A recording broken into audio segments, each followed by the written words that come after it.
Yeah, so the Nigerian Stock Exchange, of course, last year initiated what you call the corporate governance system, what you call a CGRS for companies listed on the exchange, and begin to set parameters. First of all, put up a steering board to organize this, put a different individual on top of that with other members there. And the steering board now has the job to look at the performance of corporate governance of companies listed, close to 300 companies listed on our market on the Nigerian Stock Exchange. So that's the whole story, what it's all about. So they've done the first part of the job, and now they've put pen to paper. They've done the research. Now, yesterday, they came out with the announcement of the 25 companies. But how was this arrived at? What were the parameters and all of that? Let's hear from two of the members of the CGRS steering board. Tinu Adiawe is the executive director in charge of regulations at the Nigerian Stock Exchange. We'll listen to her. Then, of course, the man who is the chair of the board, the founder of the Convention on Business Integrity, Mr. Soji Apampa. Let's take a listen to both of them. We have been working with those companies in order to get them rated. I'm sure you're wondering, and so I will give a refresher, although we will leave some documentation with you as to what the rating system is.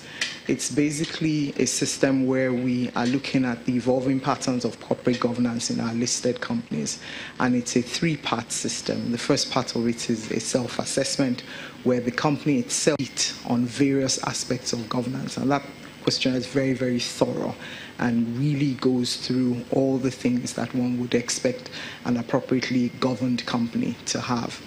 The next part of it, which I think is the part that has had more prominence in the press, is the part to do with the FACT, what we call the FACT.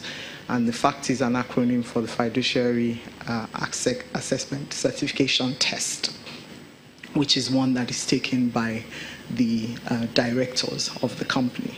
And that is something that tests the knowledge of the directors with respect to the fiduciary responsibilities that they have towards the company.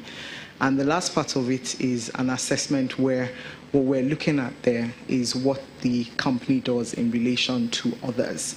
And so it's a verification that is based on the stakeholders of the company, those stakeholders being stakeholder groups like their suppliers, their employees, and what have you, depending on what type of company it is.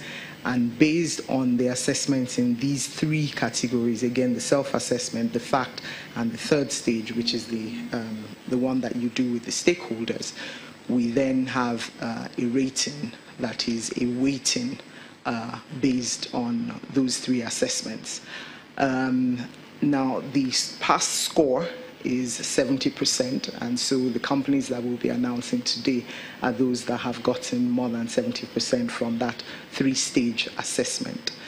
It is important, I think, at this point to state that we see corporate governance as an evolving matter for companies.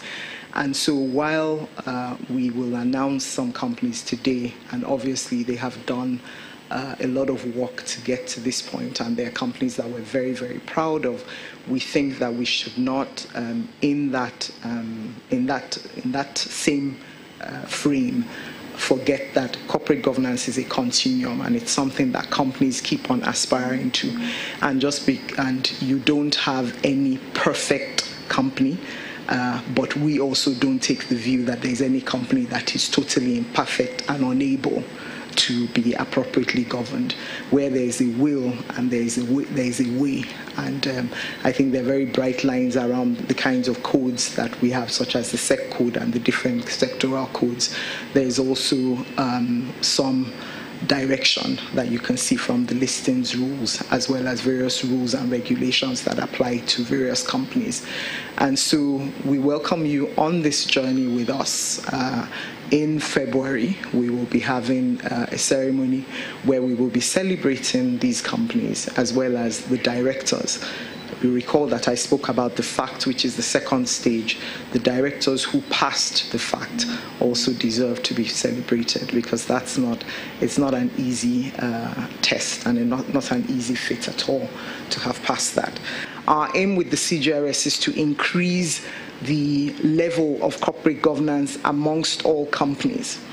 we've thought very, very carefully during the conceptual period of the CJRS about whether we should have a public ranking as well.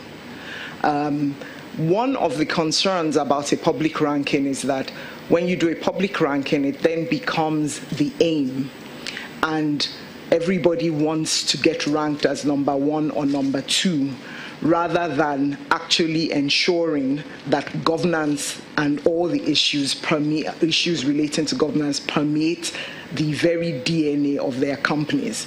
And so you could have a race to rank, but really, what is the substance behind that race to rank? So we're more interested in a rating, and we're very, very well aware that this is a journey. It's not a sprint.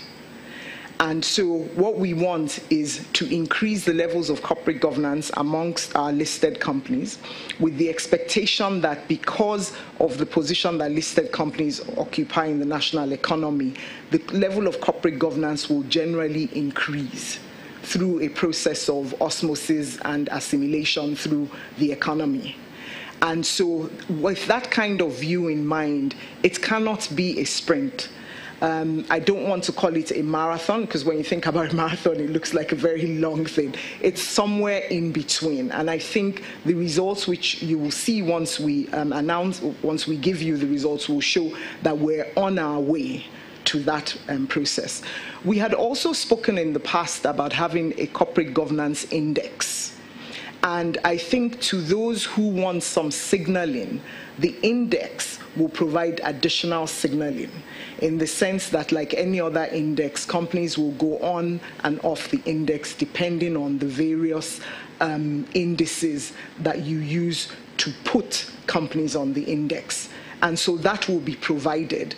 But the ranking is not something that we're announcing at this time, for the reasons that I have given, and it is not something that we think will help to further the major rationale for this system.